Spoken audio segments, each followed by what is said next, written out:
done by Antoine Louis Hook and Robert Hook, right? So now we're going to talk about spontaneous generation. What even is it, all right? The spontaneous generation is a really interesting concept that was around in the 1700s. And so we talk about spontaneous generation, or really the 1800s too. 1600s, 1700s, 1800s for that particular one. So there's two opposing hypotheses regarding the origin of organisms. So what's the hypothesis?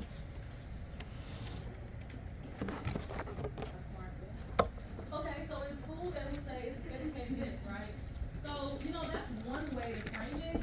But when talking about hypotheses, though, in the more advanced definition, for that's right. It's right. That's right. It is an educated guess. But we're going to say that hypotheses, these guys typically are testable, right? They're tentative. That means they're TBD. They're to be determined after you do the test and determine whether or not you're going to prove or disprove, right? So what hypotheses? These guys, they actually have these two opposing hypotheses regarding the origin of organisms. The first one, spontaneous generation. And this hypothesis is that life arises from none of the matter. Like it just spontaneously manifests itself. Like some vital force is necessary for life to take place. Like it just happens. Whereas biogenesis, okay, the name kind of tells you what's going to happen. So bio, something about life. Genesis is a new beginning, right? So the new beginning of life, this is the process of the hypothesis that living cells arise only from pre-existing living cells. Sounds familiar, right? We talked about something with this on the other day. We talked about cells, like all living things have cells, all living things come from pre-existing cells. All right, so let's see what this is going to be talking about. So, we're looking at this debate. Okay, some very important people. So Francesco Redi is going to be somebody you want to know. All right, so Francesco Redi was a scientist that did the work with decaying meat. And so in 1668, he had these three jars, or this three-jar experiment set up.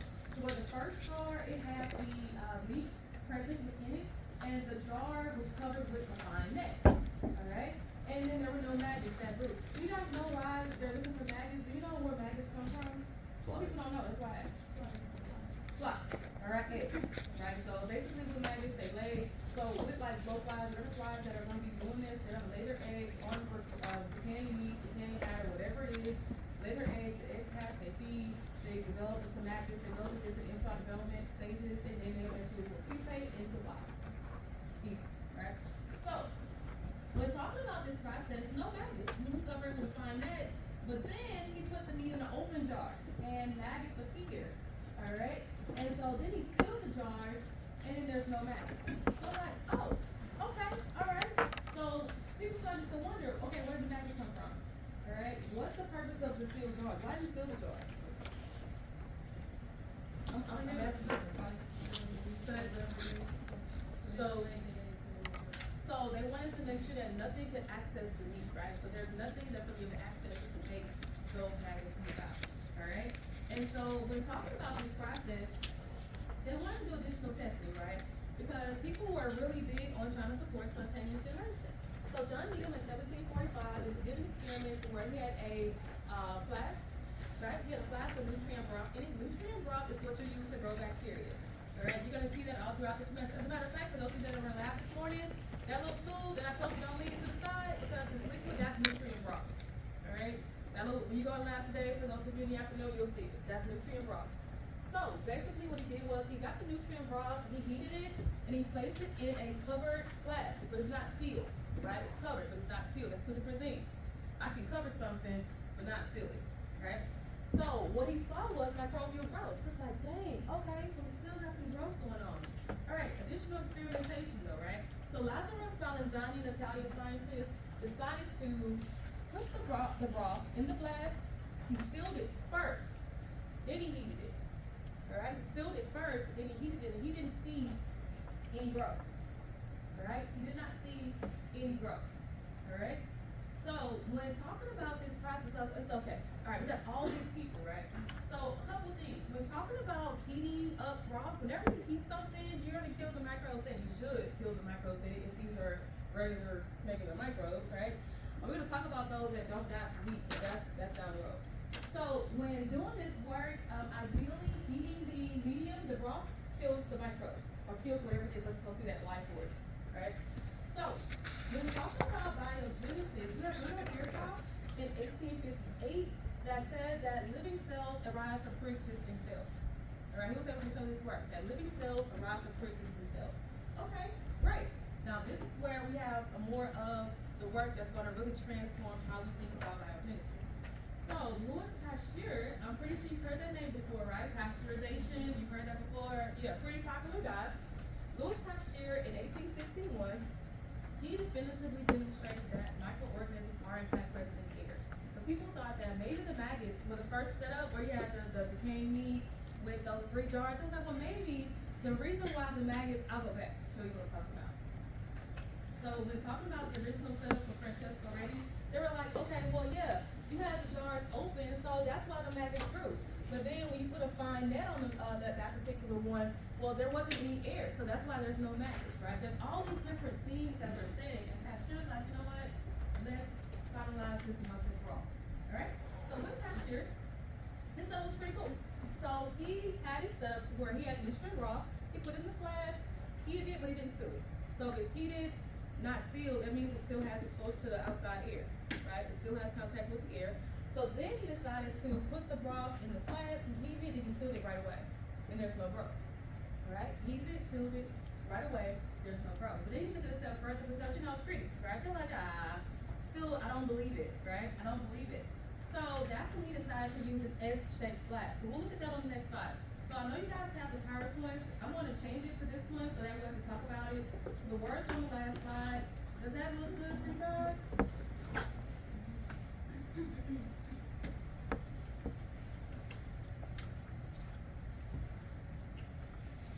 Alright, there we go. I'm trying to get it as big as I can, but as clear as I can, right?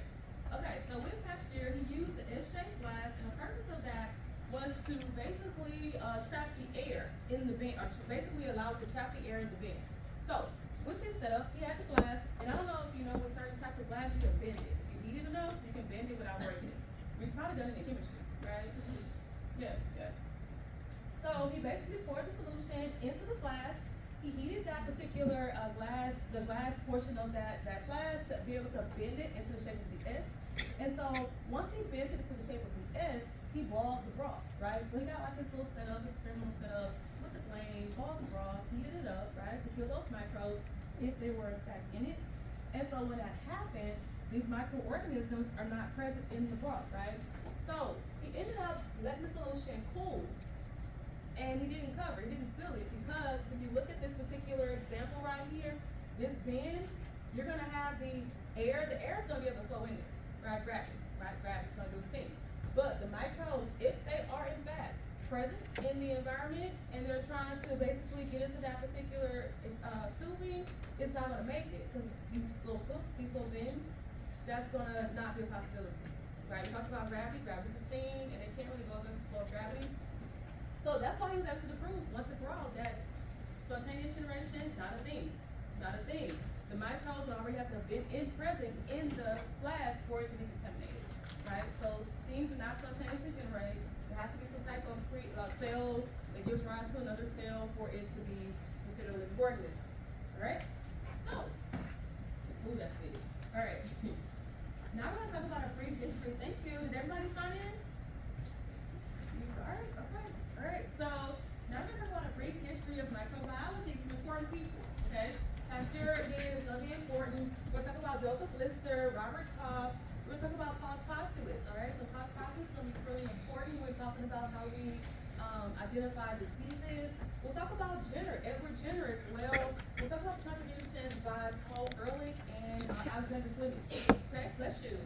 All right, so with that being said, let's look at the first golden age of microbiology. All right, so when talking about the golden age of microbiology, these are basically like time frames at which we have significant achievements that are taking place, contributions that people are making to the field. And we're actually, I have quite a few golden ages. So we're really focused on the first one. And I love history. I love history, but I don't do dates like talking about it, right? The only date is this one. This is the only date I'll have to remember the whole semester. So I need you to know that the first golden age of microbiology is from 1857 to 1914. That's the only date I'll ever make you remember the whole semester. Alright? So I should be able to say, hey, when's that first golden age of microbiology? And you'll tell me. Alright, so 1857 to 1914. The reason why I have you guys remember those years is because there's some pretty amazing things that's happening. And that's really how we got started with microbiology, because we built onto that over time, right? Over the last couple centuries, right? So, what happened? Well, we've seen discoveries and developments such as relationship between better understanding the relationship between microbes and disease. We understand that a whole lot better. We understand the role of immunity in preventing disease, right? Our immune system responses. We studied the chemical activities of microorganisms. Microscopes really took a big improvement, right? My guy had like a little setup handheld microscope, putting the little specimen on the pen and looking at it through the peephole. That's a lot. Impressive, right? For his time, very impressive.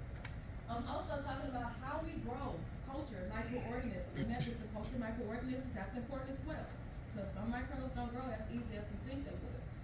Also knowing the first vaccines. I know vaccines is a tricky, touchy subject, but it's still important to understand it because it has really made way for a lot of things that we know today.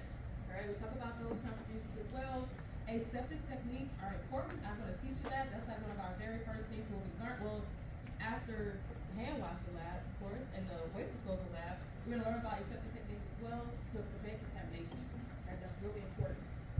But we're going to see that today when talking about the golden age. And then the first use of chemotherapeutic drugs. So when you say chemotherapeutic, a lot of people think cancer.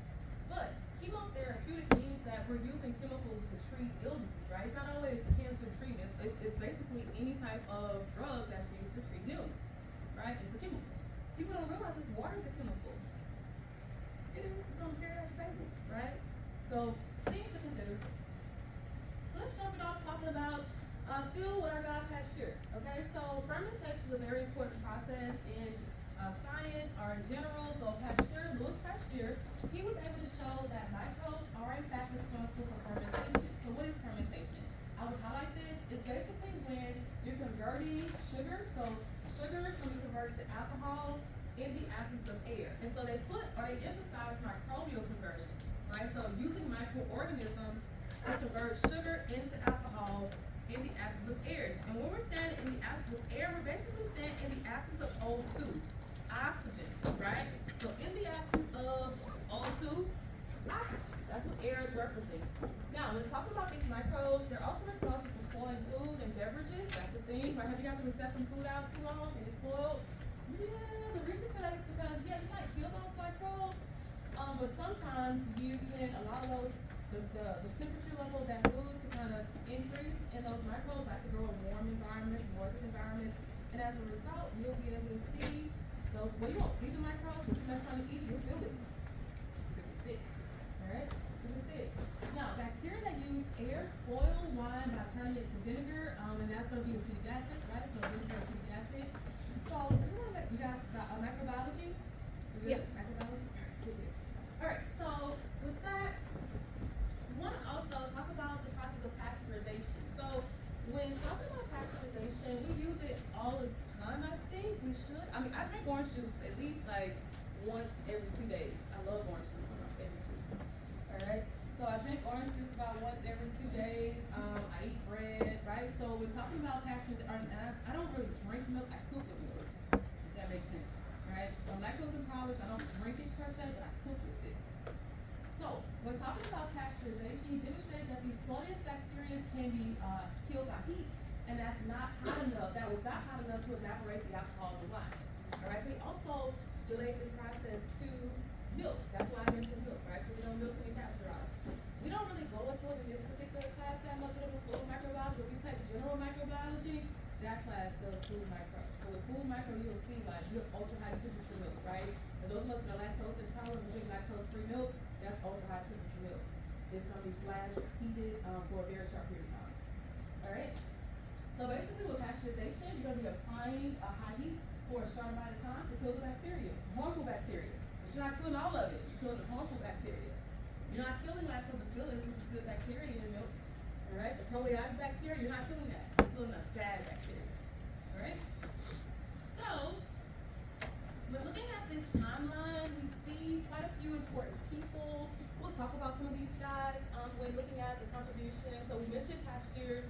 We already talked about how he disproves spontaneous generation. We mentioned his process of fermentation. But we also, and pasteurization. We'll talk about Lister in a little bit for aseptic surgery and techniques.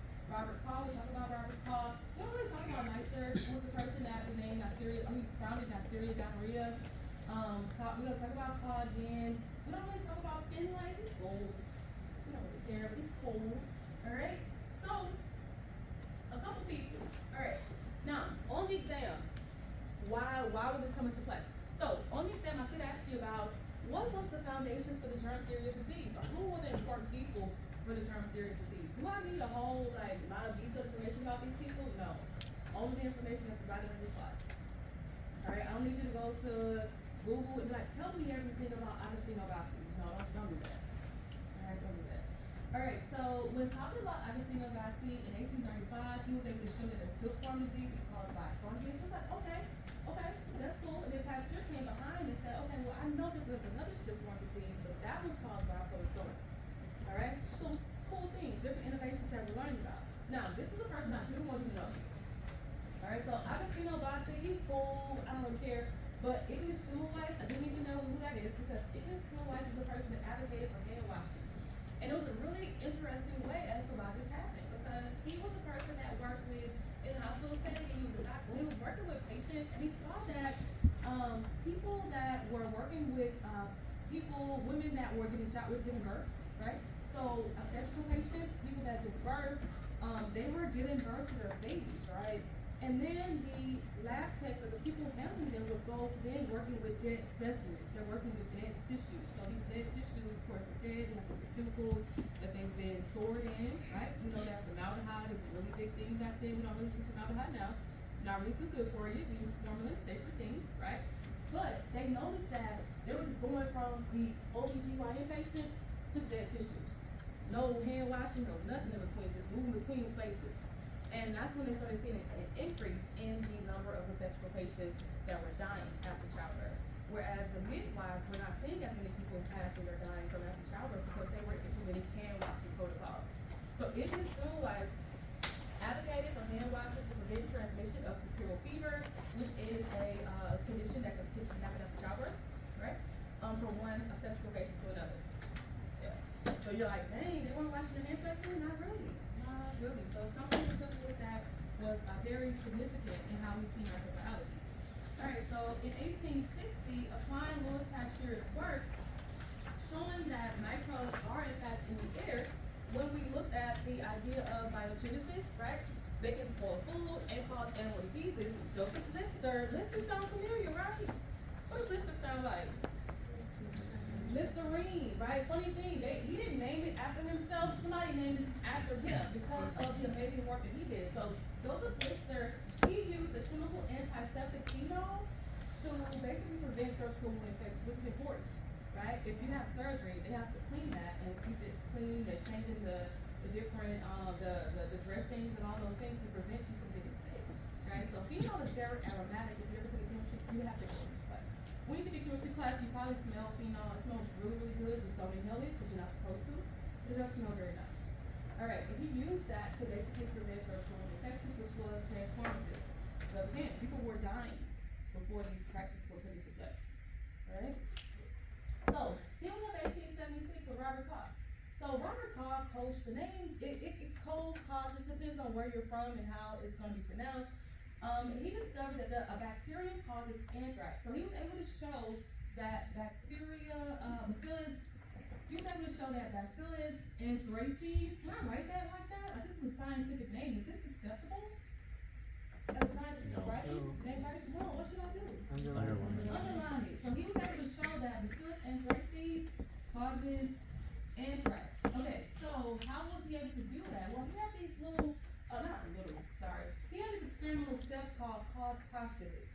Alright, so cause postulate basically tells us that a specific microbe causes a specific disease. So we know that Bacillus anthracis causes anthrax.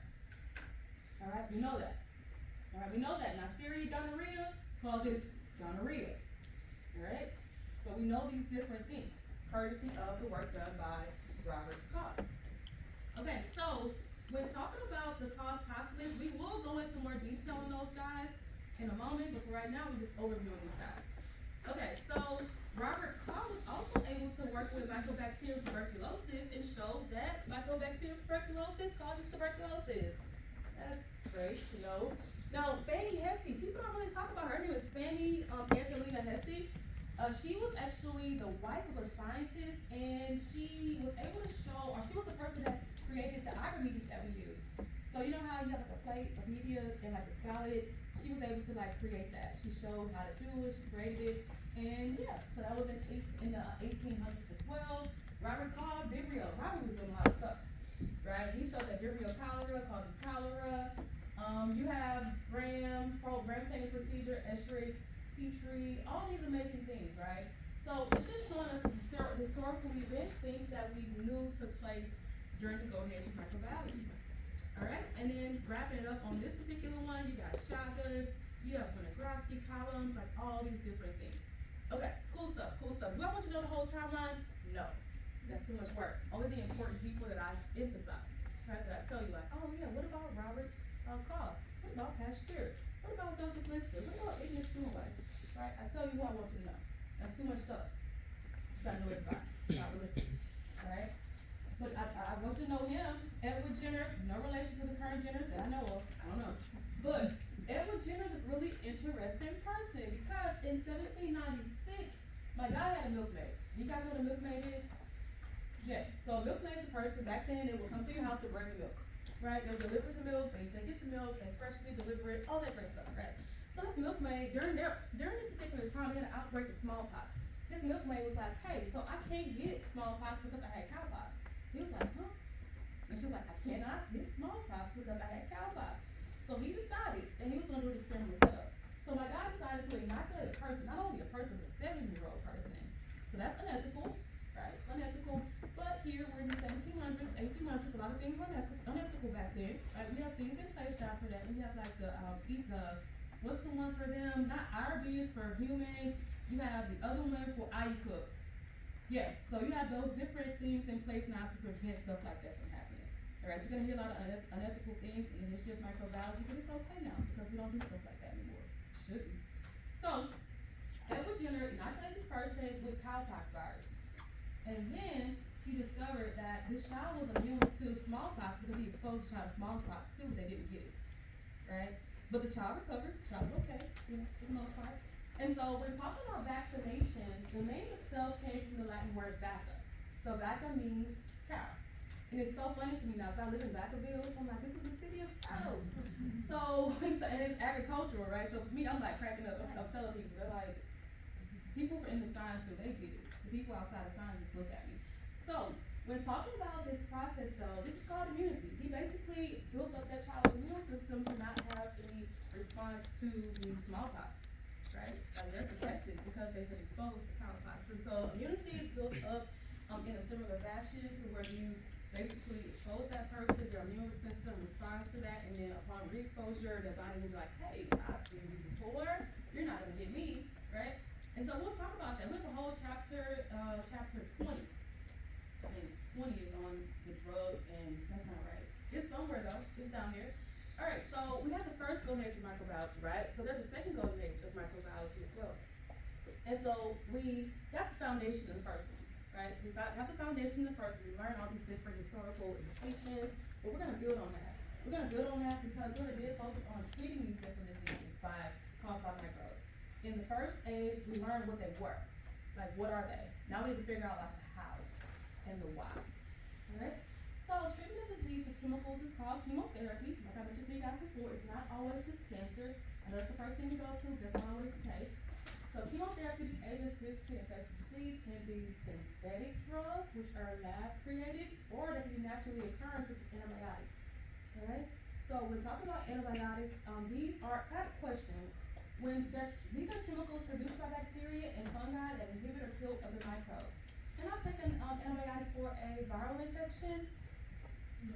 No. You have a virus, do not take an antibiotic. Alright? What about a bacterial infection? Yeah, you should, because antibiotics are for bacteria. So antibiotics come from bacteria and from fungus. We're going to talk about the first one, penicillin, in just a minute. But for the most part, I know a lot of times we go to the doctor. I'm really proud of doctors now. They're doing a little bit better when it comes to prescribing antibiotics. When I was younger, it was like, you get some medicine. You get amoxicillin. I took so much amoxicillin, I'm sick of it. Alright, growing up. But now they're more reluctant to give an antibiotic because of the drug resistance that we're seeing now. So I'm really proud of them for really making that step forward. and not giving out the drugs. But for the most part, let's talk about those first synthetic drugs. So Paul Ehrlich, we're gonna see him because Paul Ehrlich was the person that derived the first, or speculated about a magic bullet that could destroy a pathogen without harming the host. So basically, we need a drug that's gonna kill the microbe, the invading pathogen without affecting the human, right? Like, I don't wanna hurt your cells, but I wanna kill that pathogen. So in 1910, he developed a synthetic arsenic-based drug, Salvarsan. Salvarsan treats syphilis, but like that's a problem because what do we know about arsenic? Carcinogenic. Very, very poison. It's like, dang, like, oh, you get better, but then now you poison. Like, I don't want to do that trade-off, right? So that's very early, right? So that's one of the first synthetic drugs that we know about. Now, we know about in the 1929, we'll talk about not Paul Ehrlich, it's Alexander Fleming in a second. But in the 1930s, sulfonamides were synthesized. So these are another group of antibiotics that were used to treat illnesses. We actually use these today. All right, we use these guys today. But the first antibiotic, the first naturally known antibiotic that we know about, and I say know about because that was in 1928. We don't know what came before that. Nobody has stepped forward with any additional information yet. But as we know, right now, first, Alexander Fleming. So Alexander Fleming was working in his lab, and him and his lab tech was doing some stuff, working with some agar plates. And with the agar plates, they left them out over the weekend. And when they came back over the weekend, they were able to see like, okay, we have some bacterial growth going, right? Some little normal bacterial colonies, but like, dang, what's that? Right, so this is a fungal growth that's taking place on this plate. And so you notice that you have the fungal growth here. So this is the penicillium mold present on the plate. But then there's like a lot of like clearing. There wasn't really a lot of growth around the mold, but there's a lot of growth away from the mold. And so they're like, dang, what's that? So there must be something that's being secreted. So they're able to isolate that and name that particular secretion penicillin. Alright? So penicillin was discovered by accident. It comes from the penicillium fungus, and they use the penicillin to target Staphylococcus aureus. So Staphylococcus aureus is a bad one. It's been giving us problems for forever. Well, not forever, but at least for the last century. So when talking about Staphylococcus aureus, have you guys ever heard of MRSA? But the issue with MRSA is that it's resistant to methicillin, and that's a really big antibiotic, and we don't like that, right? Because we use that to kill the bacteria. So what ended up happening with penicillin was that they discovered it by accident in 1928. They started testing it clinically, and then mass producing it, and then prescribed it in the 1940s. And it was like crazy because they're excited. It's like, you get penicillin, everybody gets penicillin, right? And so what do you think happened? Resistance, yeah. So now there are a lot of people that are actually allergic to penicillin. Like, it's funny, my grandmother's allergic, and she has 10 kids, right? And I want to say at least like 5 of them are allergic to penicillin. My daddy's one of them, so I'm allergic to penicillin too, and then my daughter is too. So yeah, so that's actually a thing. Antibiotic resistance can be passed on genetically, wild stuff. But yeah, interestingly enough though, with these antibiotics, it's very mindful that we're going to be careful with the actual dissemination of them. So let's talk about the problems with antimicrobial chemicals. So some drugs can be toxic to humans. Yep. Like this, it works for other animals, but not really for humans. And this is really true for many antiviral drugs, right?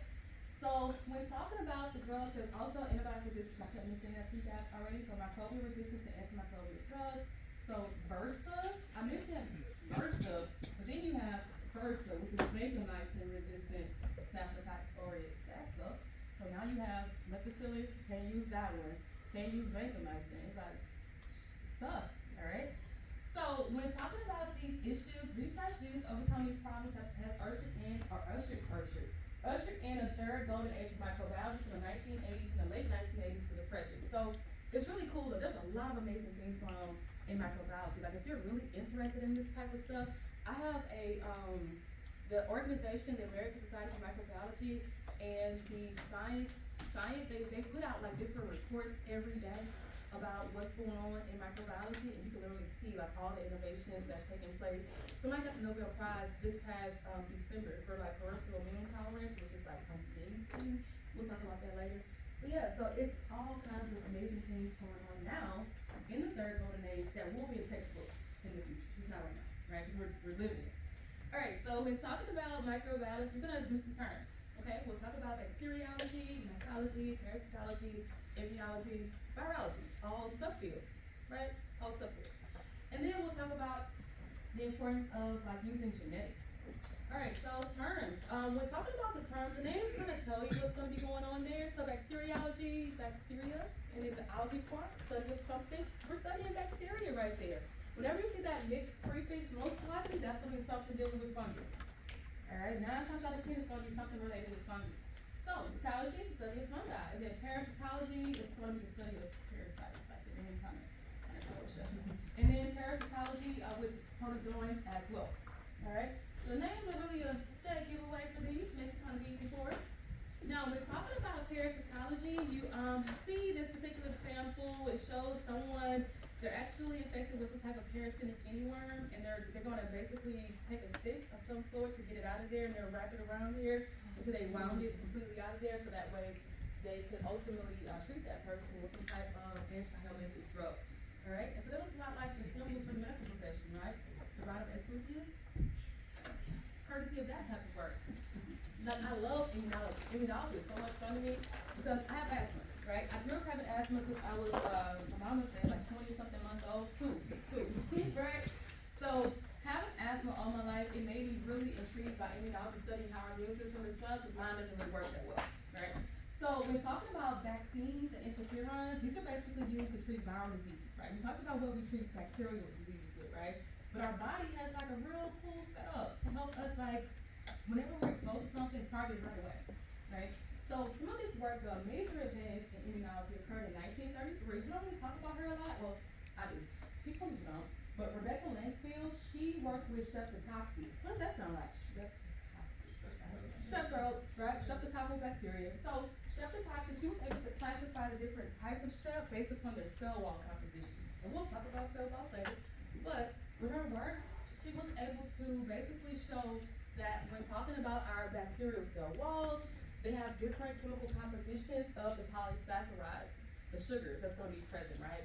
And so this looks a little different between the pathogenic streptococcus. Remember, pathogenic means disease causing, right? So pathogenic means disease causing. So this is going to be someone that did some pretty cool stuff. And I was not alive, but like I know some people that were. my parents and stuff were, right? So that's pretty interesting seeing how close it was, even though it's something like so big like that. That just happened, right? Alright, virology, the name kind of tells you, you're studying viruses, right? So when talking about the field of virology, we have to go back to the work of Dmitry Arudowsky in 1852 and Wendell Stanley in 1935. They were able to show that the mosaic disease, or tobacco mosaic disease, the cause of that particular one is a virus. And it was really cool work, but they were actually doing some work and they used like a little net material to catch the excess material, or to see if they can catch materials. And what they found was that the virus, they're like, something keeps passing through this thing on net. And it was the virus, because viruses are so small. They're really small in comparison to bacteria. So you'll catch the bacteria. But if you don't know that virus is there, you will not trap it. You will not isolate that bad boy. You have to know what you're looking for as it relates to size. Or have an idea of what you're looking for as it relates to size. So, when talking about the size of things, how do we like see those things? Microscopes? So we have amazing microscopes in our lab, light microscopes, but we have nothing on the electron microscopes. So I want to present an opportunity to you guys. I'm going to tell you about it again too in chapter 2. But we have an electron microscopy program on the Stockton main campus. Did you guys know that? It's one of only one of 2 programs in the country for at a community college. That's amazing. I was there, I went there and got a tour. It was so much fun. They invited us back. So if you guys want to do a tour to the Electron Microscopy Center, I can set that up and we can go on Friday and go and hang out. You're like, yeah, we're doing it, okay. So we'll figure it out. We'll figure out the logistics. I'll reach out to them and ask them and say, hey, we're gonna be covering this material. Can we come? No, let me, because I just asked nicely. Alright, so electron microscopes are really good because they allow us to see really small things, right? We can study the viruses in really fine detail. And then, switching gears, because we're finished with the ologies. Now we're going to talk about molecular genetics. Alright, so microbial genetics is like genetics, but we're talking about microbes, right? So it's the study of how microbes inherit traits. And so then we have molecular biology, looking at how genetic information is carried in the molecules of DNA. So when we talk about DNA, we you have those like nitrogenous bases, your adenine, do y'all know 'em? Adenine, thymine, guanine, cytosine, there we go. Oh, I'll come with you. Alright, so yeah, but when talking about molecular biology, we study that with these different molecules. So here's some important people with molecular genetics. Alright, so when talking about these guys, you have George Beadle, Edward Tatum. They were able to show that genes encode a cell's enzymes. So it's like, okay, that makes sense because we now know the central formation tells us that, DNA is used to make RNA, which is used to make proteins, right? We know that now. We didn't know that back then. So that makes sense now, in hindsight, that the genes encode a cell's enzymes because enzymes are proteins, right? So in 1944, these people here, Avery, McLeod, and McCarty, they were able to show that DNA is in fact hereditary material. But we're missing somebody here because, right, within this window, there's someone named Rosalind Franklin. Rosalind Franklin, she was also really important because she was able to show the structure of DNA using X-ray diffractions. Alright, so that's pretty cool stuff because they didn't know how the DNA was actually arranged until they saw her work, her contributions to the field. And so I'll write her name down because a lot of times she's not credited with the work. And the reason why she's not credited is because unfortunately, she passed. She did. She actually got ovarian cancer because she was working with X-rays. The stuff that we know now about X-rays, they didn't know that then. And so from her constant exposures to the X-rays, and that unfortunately led to mutations of her cells, and she unfortunately had cancer. And so James Watson, Francis Crick, though, they came around and used the work, and they actually proposed a model of DNA structure. They got a Nobel Prize for that work, and some more people too. And Rosalind Franklin, she would have gotten the work, the acknowledgement for it, but she died. They don't award the Nobel Peace Prizes posthumously, right? Which sucks. So in 1961, Francois Jacob and Jacques Monod, they discovered the role of mRNA in protein synthesis. So mRNA, messenger RNA, we'll talk about that later. Just right now, mRNA. We'll talk about the details later. So ultimately, you guys see the series of events, right, that takes place. Now, we talk about the foundations of those things, right? Second golden age, right? Well, first golden age, foundation. Second golden age, how? Watch. Now we're going to be using some technology. Third golden age, right? Yes, ma'am. What's your name? Evie. For the previous slide, did you want us to know all the names? That's a lot. No. Oh, so what I do want you to know is what happened. Tell me what happened. Tell me the story. That's really it. Yeah, all the names is kind of wild. They'll come back up in chapter, Kroger Genetics chapter. They'll come back, chapter 9. They'll come back later. So right now, this is the story. Alright, so you're welcome. So when talking about the term genomics, it's the study of an organism's genes. Okay. And so when talking about this process of understanding the genes, they've had these projects going on. So this thing called the Human Genome Project, they started this in 1990. They just finished in 2003. That took a little while. The goal was to figure out how many or what are the number of genes that we have as humans, right? And that's a lot of work. And they're still doing the protein work. Like the proteomics work is still going on right now because you have genes, but proteins can be cut, spliced, any kind of way, and they're put back together. So that's going to take some time. That's not going to finish for quite some time. So when talking about genomics, though, we're able to understand because they have provided new tools for discovering, detecting, and classifying the microbes, and we can understand them too in different ecological niches where they're at, right? So ecological niches is like where they're housed. So remember I talked about the gut. We have gut bacteria. We have some bacteria that just hang out on our skin, right? People when talking about reproductive systems, so vaginal bacteria, penile bacteria, that's a thing, right? Those are different locations for microbes, and it can be different. E. coli in my stomach is absolutely okay. But I don't want no E. coli in my bladder. Nah, that's not good. That's gonna be a UTI. Alright? It is, it really is a UTI. Alright? So, when talking about recombinant DNA, this is DNA made from two different sources. So recombinant sounds like recombine, right? So if I recombine something, that means I take one thing, I take another thing, and I mix them up, and I put them together. Recombinant DNA. So in the 1960s, Paul Berg inserted animal DNA, so that's from one source, into bacterial DNA So those are two different DNA strands. That's different, right? And so the bacteria produces animal protein. Makes sense, right? Because you gave me the animal DNA. When I say me, the bacteria. You gave the bacteria the animal DNA. So what happens with DNA? We know that the flow of information always, most of the time, it should generally go from DNA to RNA to proteins. So that's what I should see. When I add the DNA from that particular animal into the bacteria, I should get animal protein. Alrighty, so this has allowed us to make large amounts of human hormones and other proteins within bacteria or other microbes. Think insulin, right? So people that have a deficit in making insulin on their own, we have ways to help them, right? Unfortunately, they should sell insulin at a lower rate, but because of the way that we're able to make it, but nonetheless, we're making insulin in the lab, alright? We're making insulin in the lab. Alright, so here's an overview of all those people from the first golden age of microbiology. Lots of people, we're not gonna know all those people, that's way too much. Some of them don't even apply to what they do, but not directly apply to what we're doing. Here's the second golden age of microbiology at that top portion, naming off quite a few people that contributed to all the work we do today. And then we have that bottom, that third golden age of microbiology, which is where we're at right now, right, in the 2020s. Right, so there's a lot of amazing things that's still going on today, and we'll talk about some of these contributions as they move throughout the semester.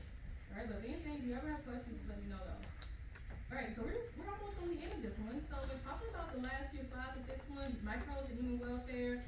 So we're talking about the different ways in which microbes are going to be beneficial. We'll look at those. We'll talk about some biotech. Technology is pretty cool. So microbial ecology, that's another field of microbiology. So microbiology encompasses a lot of things. So microbial ecology is more like an environmental side of things. Right, we're gonna be going outside. We're gonna be doing some hands-on application type stuff. It's fun. So it's gonna be the study of the relationship between microorganisms and your environment, whether we're talking about internal human environment or we're gonna talk about outside. Right? So bacteria, what can they do? They can actually convert carbon, oxygen, nitrogen, sulfur, and phosphorus into different forms. And these different forms are going to be used by plants and by animals. We'll talk about those later. Alright, but this is like an introduction to what that's going to look like.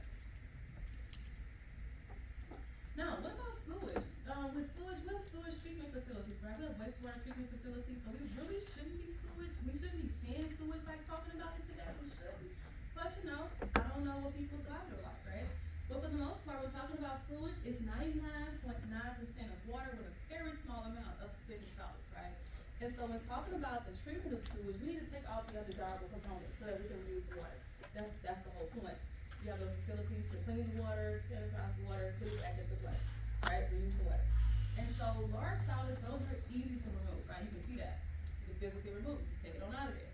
Whereas smaller things, you have to convert those things. You have to get rid of those things by allowing for different reactions to take place to convert it.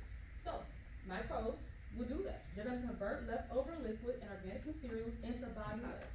Alright, so byproducts means like I'm making something else. It's just that this is made just because I'm making something else. It just releases off on the side, right? And so examples of these byproducts include carbon dioxide, nitrates, phosphates, sulfates, ammonia, hydrogen sulfide, and methane. These are examples of byproducts that are going to be made when we're trying to clean the water. Alright? So, bioremediation, this is pretty cool. So bioremediation is actually used for using microbes to clean up pollutants. So did you guys see that chemical oil spill that happened? I don't know, you probably too young. In 2010, Horizon Deepwater Horizon oil spill out the Gulf Coast in the Gulf of Mexico. Y'all know? Probably it's too far. Some of y'all like yes, some of y'all like I don't know what you're talking about. So there's a movie. If you're interested in things like this, the sad part about it is that unfortunately like 10, 11 people died, unfortunately. So there was an oil spill in the Gulf of Mexico in Louisiana, right on the coast of Louisiana, and there was an explosion in the oil rig, and when the oil rig exploded, oil went everywhere. And so what happens when the oil is in the Gulf? Well, it's gonna be toxic to those fish in that environment, the organisms in that environment, are gonna kill those organisms, right? Different animals, the coral reefs, right? The plants, all those different things. And so they're able to use microbes to clean up that oil.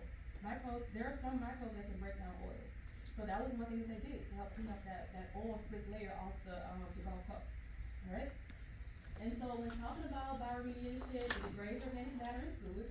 It can degrade or detoxify pollutants, like I mentioned already, such as oil, but also mercury. Cause you don't wanna deal with mercury ever. I don't touch mercury, I don't play with my mercury thermometers, nope. Because with mercury, that can make you, very sick, and it's even something that we worry for with women that are pregnant, right? Consuming certain foods that contain mercury, that's, something that we have to consider as well. Alright, this was fun. Okay, so insect pest control. Did y'all know that was a thing with pest control? You can use bacteria to do that? Yeah, so let's talk about that. So there are some microbes that are pathogenic to insects, right? And that's a better alternative than using the chemical pesticides, right? Because we know some pesticides can be harmful, right? They can cause some long-term effects. So, if we use the microbes, this then prevents insect damage to agricultural crops, as well as disease transmission. So we have this bacterium, they say, they abbreviate it as BT, but if you ever see like BT corn, you see BT different things, that means it has been, incubated with Bacillus thuringiensis. Alright, so Bacillus thuringiensis is going to, cause fatal infections to many insects, but it won't hurt us, our plants. Alright? So what ends up happening with this particular bacterium, it's going to produce protein crystals that are toxic to insects and insects only. Alright? And so this toxin gene will then be basically inserted into the plants, so that way the plants, when they have the genes, we know that genes make, DNA makes RNA, which makes protein. They'll make the protein that's going to be toxic to the insects, and the insects are going to die. Alright? So that's pretty cool stuff.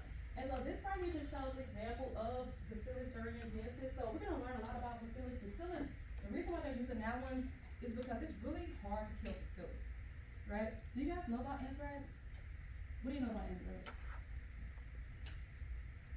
It's bad. So anthrax is a bioterrorism weapon, right? You know what that means? Bioterrorism weapon? Did anybody say no? I'll explain it. Like, somebody said no. Thank you. So as a bioterrorism weapon, they basically use it as a means to target different people to harm them. So, you're too young to remember this most likely. September 11th, were you guys alive?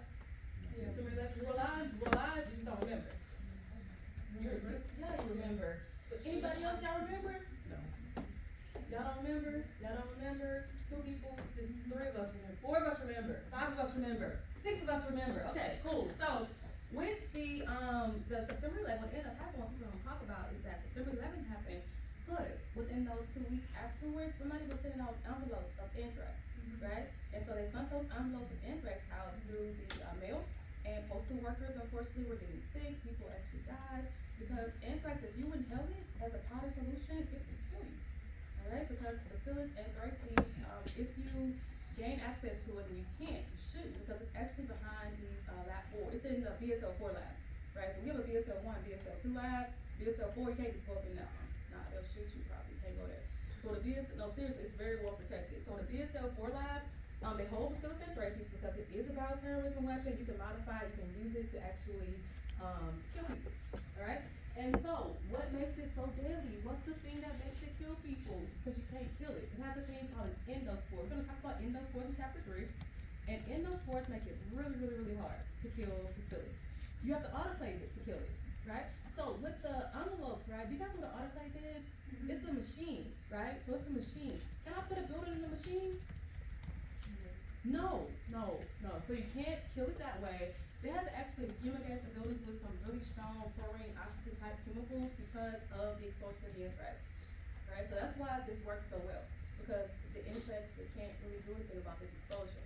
Can't kill it, right? So that's why it's a really good way for controlling pesticides, or pests. It's a pesticide that's used to control pests. Cool stuff. So technology is always a fun thing, well, most of the time. So biotech is to use some microbes for things such as foods and chemicals. I mentioned recombinant DNA, so recombinant DNA, recombining DNA, they're using technology to do this for recombinant DNA technology. So you have different bacteria and fungi that can make different proteins, vaccines, and enzymes. The one thing that I really like is gene therapy, because gene therapy allows us to replace those missing and defective genes in the human cells to allow that person to have a healthier life. I don't know if you've been seeing that research they have going on right now with sickle cell disease. There's the first person that's been cured of sickle cell disease. That's amazing. That's gene therapy.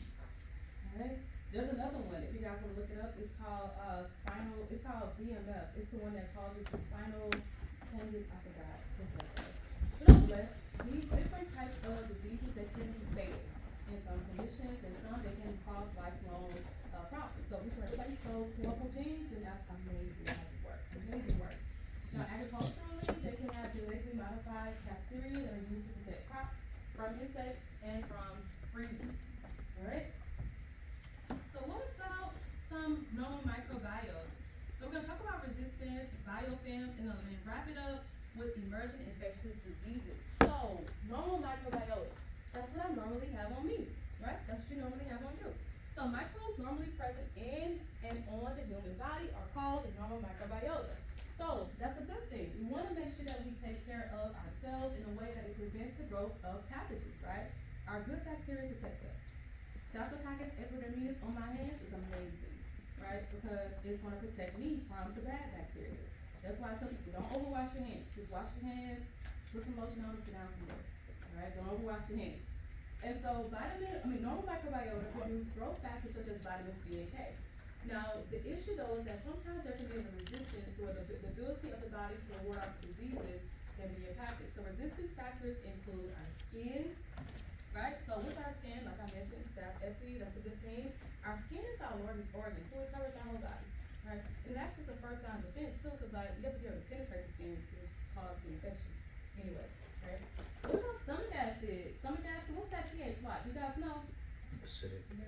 Very acidic, very acidic. About a 2-ish, right? That's great. That's really good because most bacteria like to grow at around pH 7.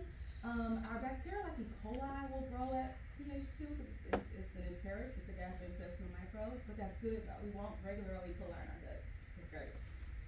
We also have antimicrobial chemicals of our immune system too. So like with tears, crying is okay. It's okay to cry because when you cry, you actually do release or secrete out different enzymes that's going to cause your tears to be quite acidic, and it's not going to allow for certain microbes to be present in your eyes. Right? You don't really hear about a lot of eye infections, right? It happens though. It happens, especially with kids. But it's not really like a common thing, right? What about biofilms? You've seen them, you just don't know you saw them.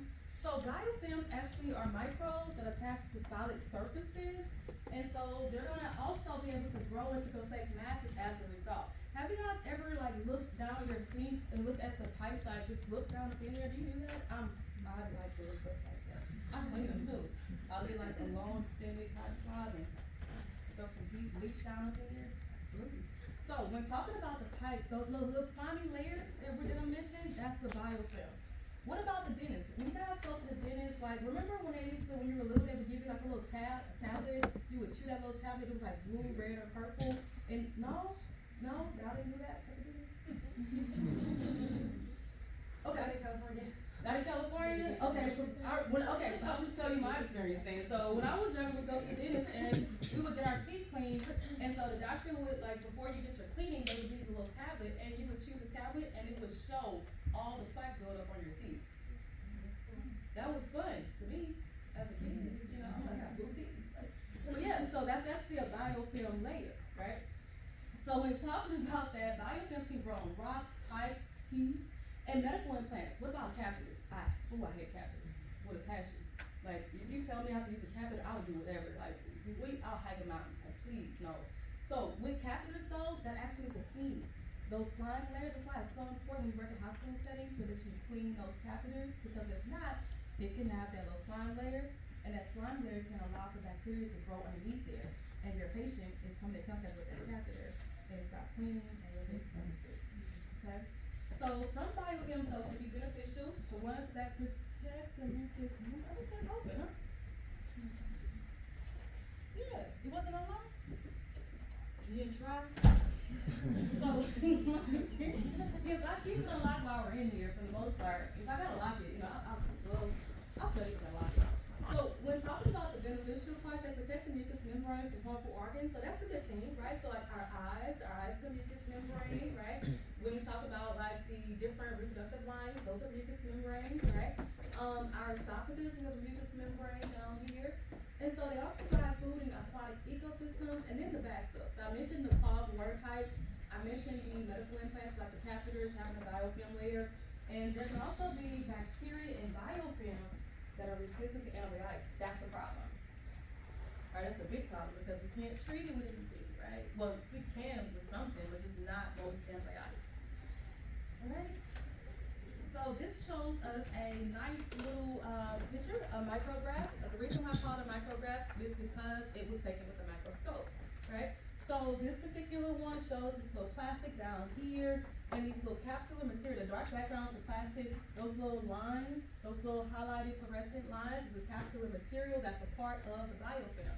And this is the Serratia liquefacius, which is the microbe that we're looking at. So the bacteria is actually gonna be able to be trapped on this area because of that slimy biofilm layer. It's gonna let that bacteria adhere to it.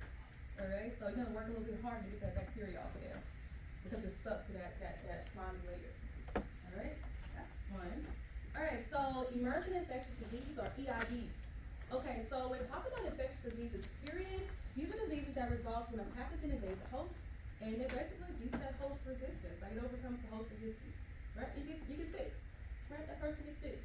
Now, unfortunately, we have an uptick in the number of emergent infectious diseases, meaning that we have new diseases that are present and they're increasing in incidence, meaning that more people are actually contracting those. So what are the factors that contribute to these EIDs? Few things, evolutionary changes such as antibiotic resistance. Remember I was saying some drugs don't work as efficiently anymore. We have next generation drugs. We have second generation antibiotics now from these older antibiotics because they're not working as well. We're gonna talk about bacteriophages, which are amazing. They're gonna be viruses that target bacteria because we need something else to help. Alright? We're gonna also see that you have modern transportation, so everybody's flying somewhere, right? Like somebody's flying somewhere, you're on cruises, planes, trains, and automobiles, right? Are also reasons that we see an uptick in these emergent infectious diseases. Then you have increased human exposure to infectious agents due to deforestation and construction.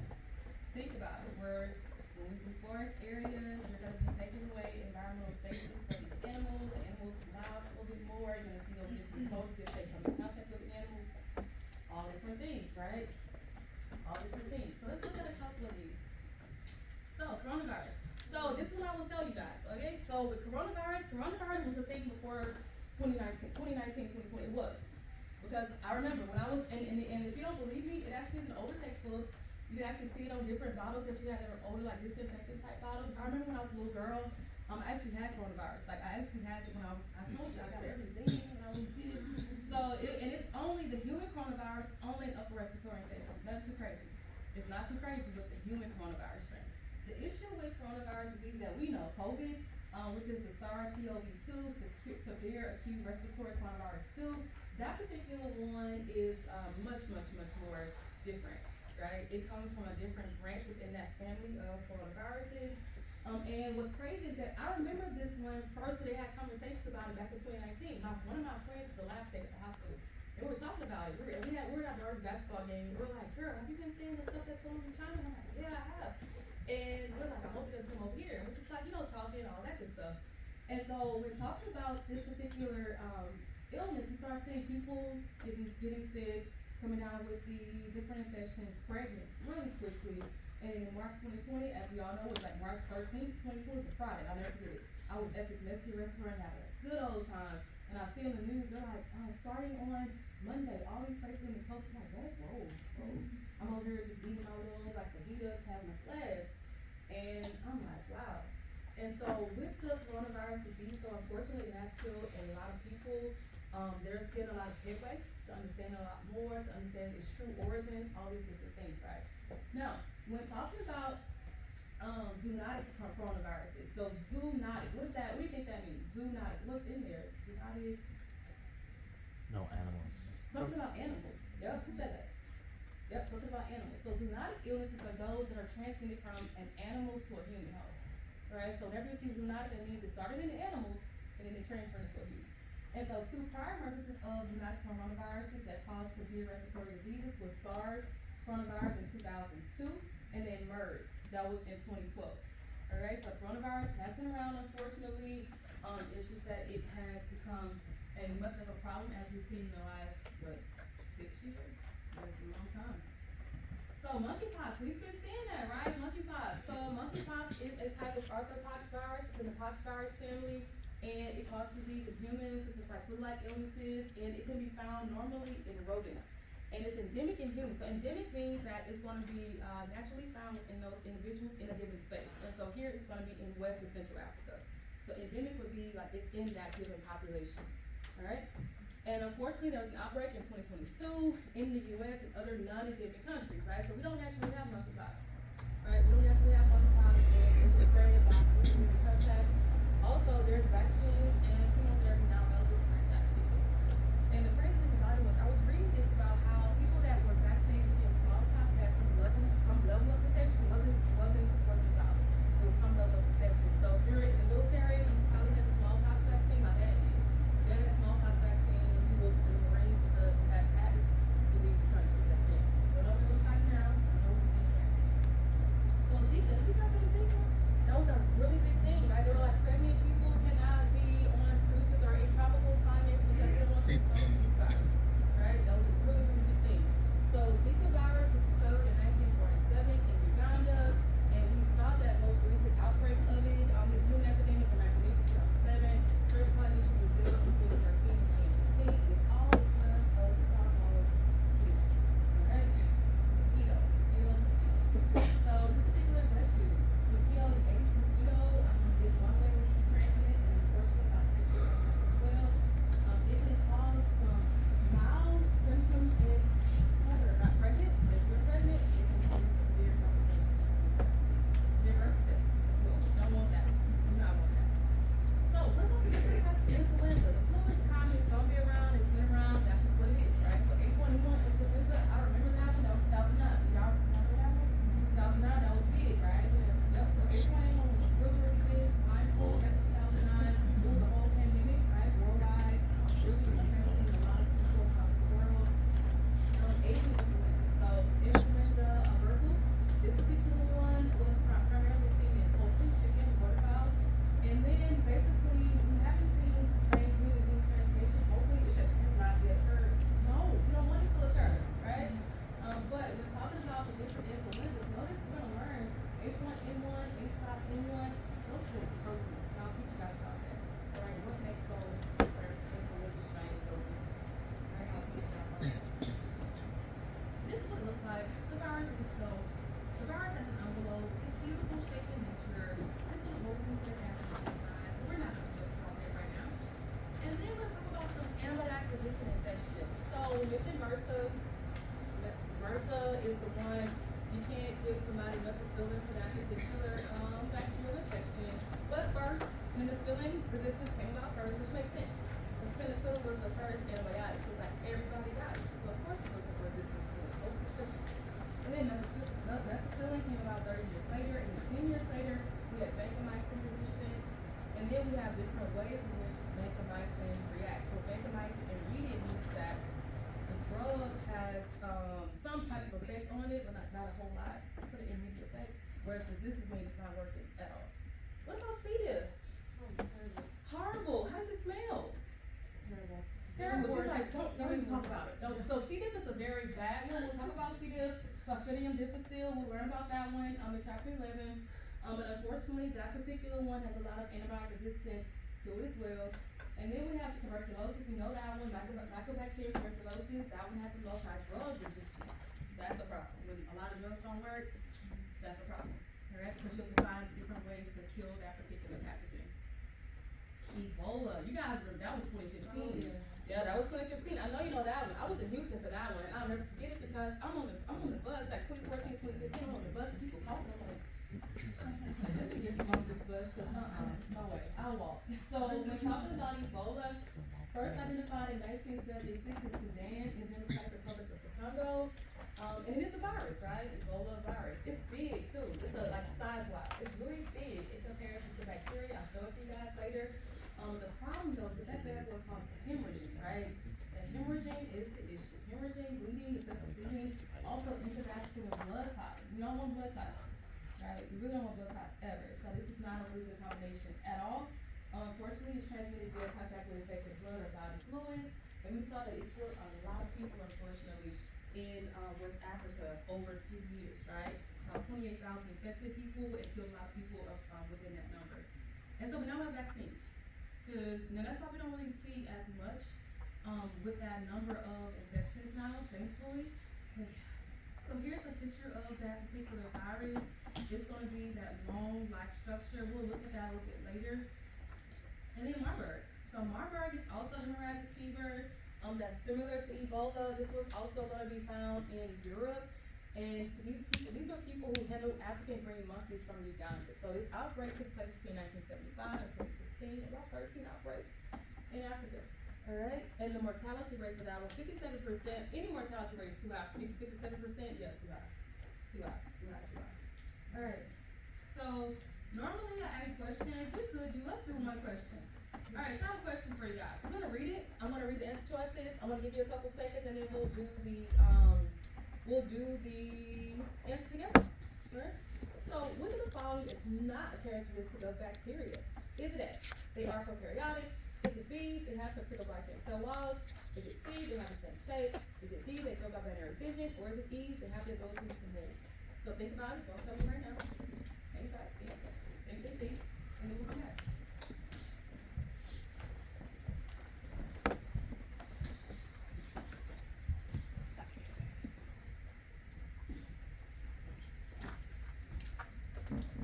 Y'all have right, okay, alright, that one's right. I don't know about that one. This one's wrong. That one, I don't know. We're gonna talk about it.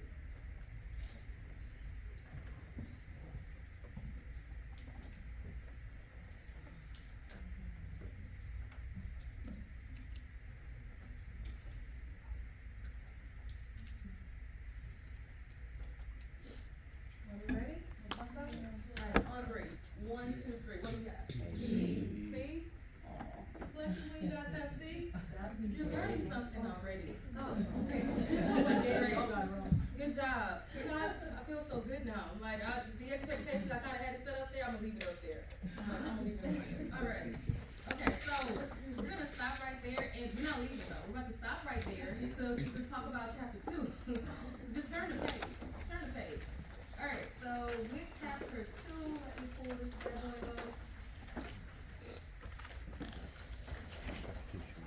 Alright, so I like chapter 2. Let's talk about it. It's only 57 slides, so it's not gonna be that much. We're not gonna talk about all of it today. We only have 9 minutes left, so that's not realistic.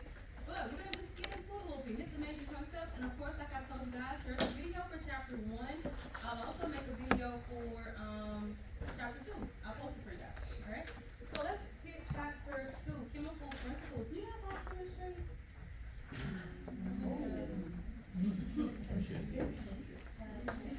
You like high school chemistry? High school chemistry is fun. Y'all mixing stuff, making elephant toothpaste, all this stuff, right? Fun. We can have a little fun, do a little something, nothing too crazy, right?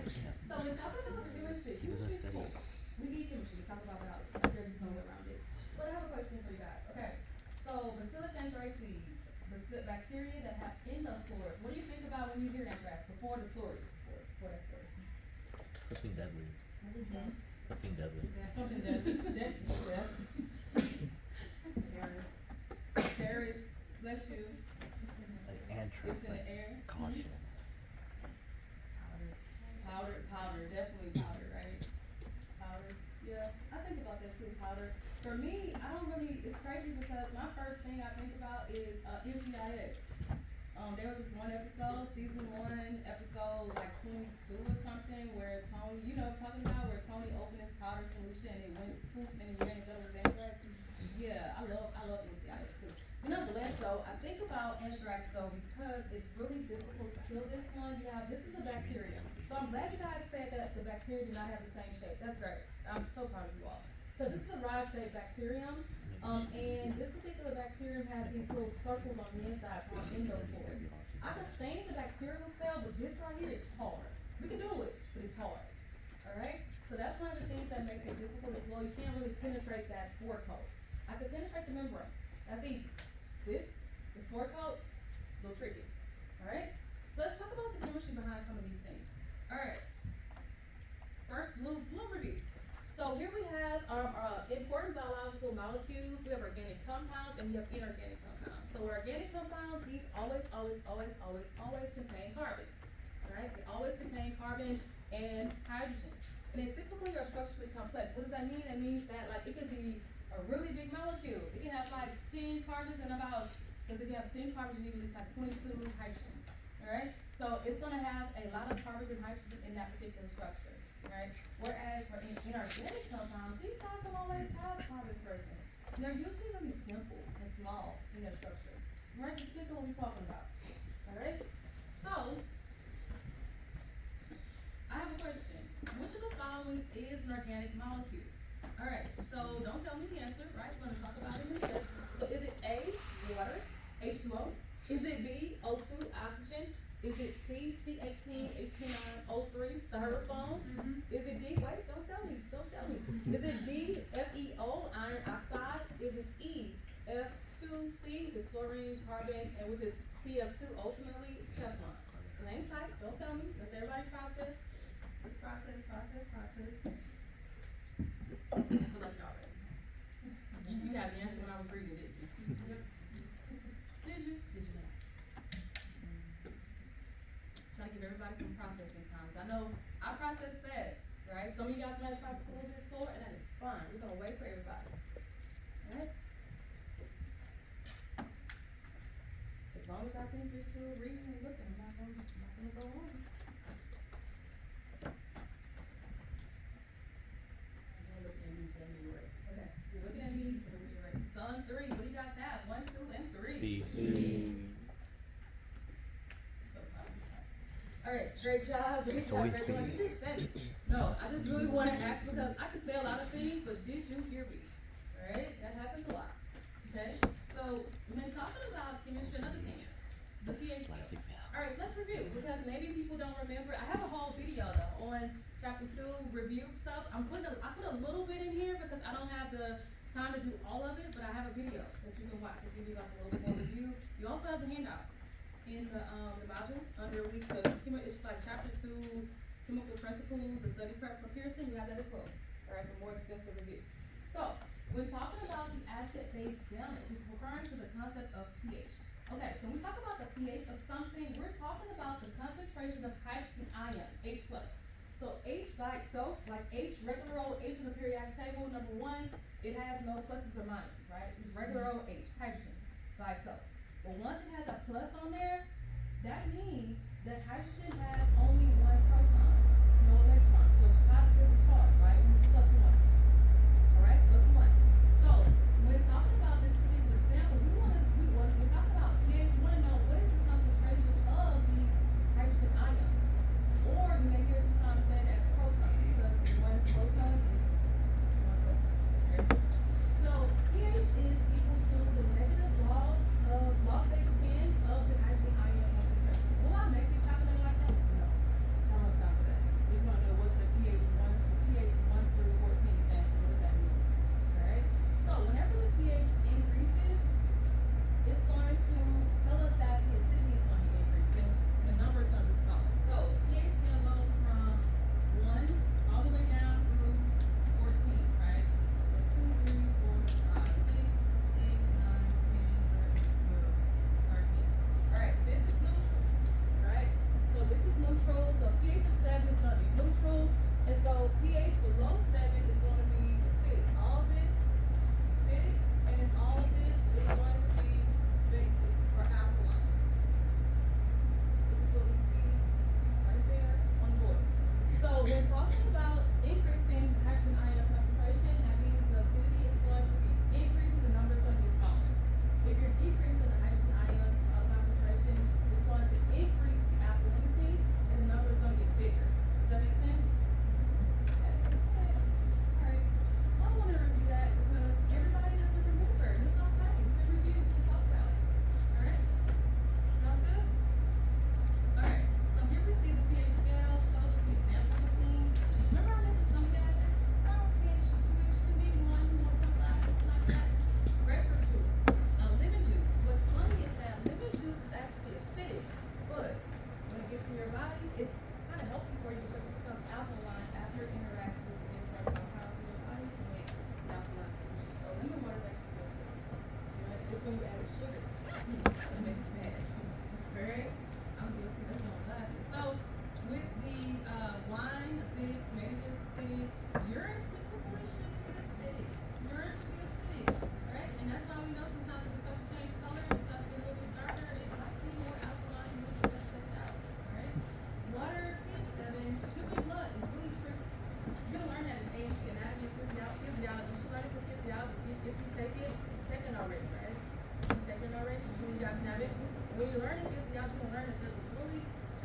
You guys know what emoji is? Bleach, people don't know. Did you know? People don't know what emoji is. It's okay, I'll tell you. And the other finger and lime water. Alright, so what we're gonna do, because of time, I'll leave you guys on the questions right there for the pH. And we'll hit those on Wednesday, but for the most part, we're gonna review chapter 2. I'll post a video for you guys to watch it. We're gonna review it. Also, you guys are 6 to 7 class. It's not a whole lot. We'll review it this week. And then we'll jump into chapter 3. So be ready. Review chapter 2, review chapter 3. We'll jump into 2. Ready? Alright, so you guys have a great weekend. Those of you that are leaving, those of you that are in the lab. So we schedule a study thing this Friday? Ready? Friday, Thursday.